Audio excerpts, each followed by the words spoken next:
morning, students. Hope everything is fine. You must have enjoyed your holidays today, and I hope you are serious with your studies the way we teachers are serious in teaching you. Pay attention, my dear students, as I have already told you. You should not waste your time, and the time that we lose is lost forever. Keep that in mind. Okay, in continuation to the chapter that we were pursuing last week, we have a few more things to learn from the chapter on prepositions. Preposition we learned last week are small words we saw used to show the relationship between various words in a sentence. We know what will happen to it. What happens to a sentence when a preposition is not there, and what happens to a sentence when sometimes prepositions are wrongly used, and what happens where there is no need of a preposition and if a preposition is used.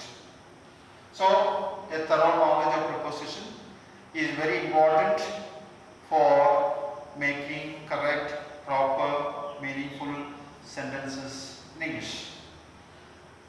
Keeping that in mind, let's continue with the remaining few prepositions that we have not touched last week. First one for today is up. Up. It is used basically to talk about movements upward. When there is a movement going up to a higher level, that's where we use the preposition up. A monkey is climbing up the tree. Step by step, it's moving up. Opposite to that is down. When there is a downward, lower level, something that is going beneath, down. When there is a movement, we use the preposition down. And we can say, she is climbing down the steps. Think of a person, a woman, from the first floor coming down to the ground floor. And you can say, climbing down the stairs or steps. Next one is into. When there is a movement inside of something is where we use this preposition into. For example, a small piece of chalk is very small anyway. I put into my pocket. It from my hand moved inside my pocket. That's where we use into when there is a movement inside. Opposite of that is out of. Now I told you I put the chalk piece into my pocket. Now I took out the chalk piece, took out of my pocket the chalk piece, or I took the chalk piece out of my pocket. That's where we use out of. For is also sometimes used for movements. He is leaving for Delhi tonight. Going to. So these are all generally used for movements. These prepositions, they are very common, and whenever there is a movement, as I told you, towards a height up, to beneath or lower level down, inside of something into, coming out of it is out of, and for, towards somewhere going or something like that. Next one is through. Through we use when it is used as a medium or using that inside. That's why we use through.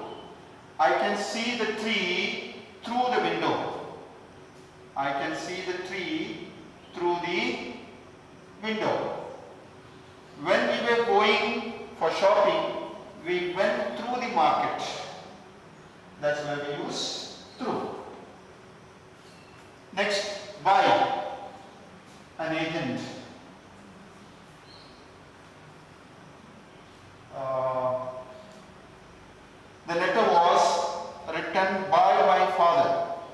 The letter was written by my father.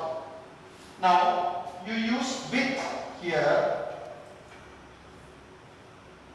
to say that using something that was something happened. For example, I cut my finger with a knife. He wrote his exercises with a pencil. That's where we use with in this sense. Or off. When there is a disconnection, a break of a relationship that is already existing. That's where we use off. You are traveling in a bus. When you reach your place, you get off. The plane which is at the airport takes off. You put off the switches. So like that, when there is a disconnection or a distance from the existing situation, that's where we use off. So in the last 3 classes including this, briefly I have explained to you what is a preposition, what is its importance, how we should use it, and if it is not used, what happens, if it is wrongly used, what happens, all that I have told you. And if you have got any doubts regarding this, please contact. Let me tell you, at the first class I told you, it is a C. It's very difficult to understand such a lot of prepositions and hundreds of uses for various prepositions. So I told you, you cannot by heart it. There are no particular rules or particular way of learning this. It is only through your experience you can learn the use of it. When I say only through your experience, what I mean is that when you read or when you listen to somebody speaking and you come across a preposition in those sentences, you should stop for a while, try to think and try to understand the meaning of it and how it has been used there, and when you repeatedly do this a few times, the use of that particular preposition in that sense becomes yours. So please pay constantly your attention to preposition whenever you read something or whenever you write something. That's all, my dear students.